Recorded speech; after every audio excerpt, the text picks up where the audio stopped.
There we go. Hey everyone, welcome back to my channel. First of all, I want to say thank you so much to all of you guys who have viewed my videos and left me comments and who have subscribed so far. It's incredible to me that anybody out there is actually listening, but it's awesome and really exciting, and thanks for your support.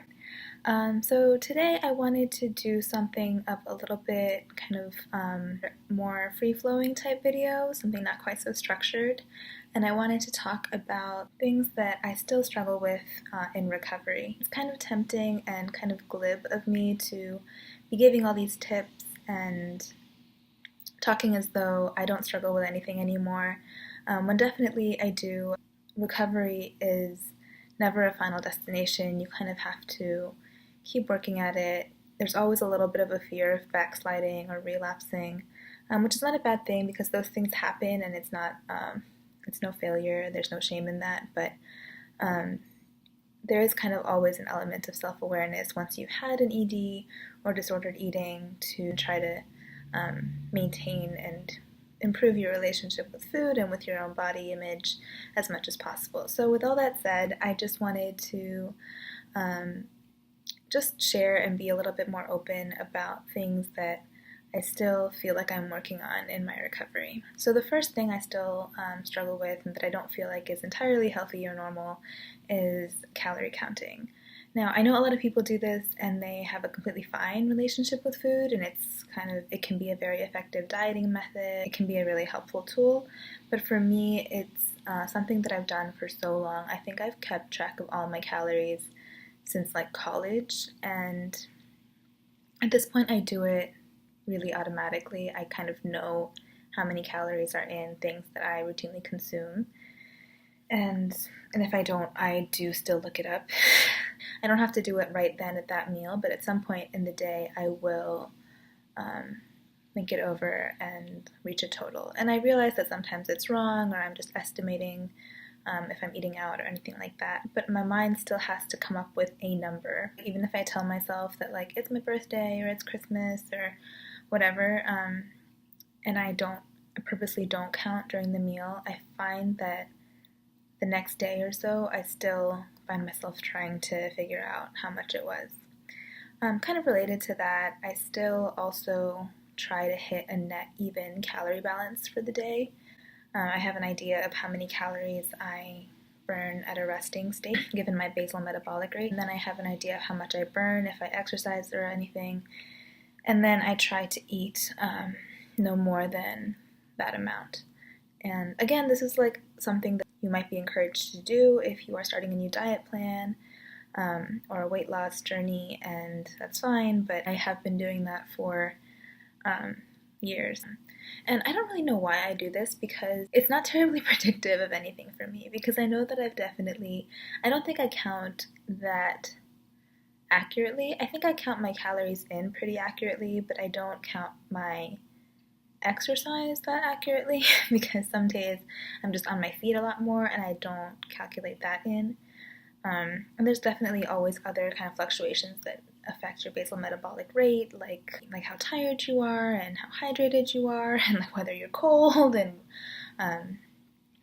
whether for girl, like what part of your cycle you're in. For that reason, my calorie counts don't they don't line up with whether I gain or lose weight. Like I've had weeks where I've been over my calorie goal for weeks on end, and then my weight stays the same. Or I've had weeks where I think I'm pretty much hitting my calorie goals, and then I notice that my weight is kind of creeping up.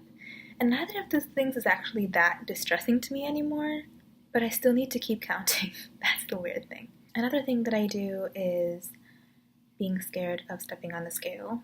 I do try to weigh myself every now and then just so it doesn't become a thing in my head, because I know that if I haven't weighed myself in weeks, I will get anxious about it because I'll think like maybe I've gained a bunch of weight in that interim. I'm not recording it or posting it anywhere on like MyFitnessPal communities or anything like that, but I still will try to like weigh myself first thing in the morning, relatively like dry weight in terms of like not having consumed any water yet in the day, and I'll only do it on days where I feel like I'm pretty normal, like not like not bloated.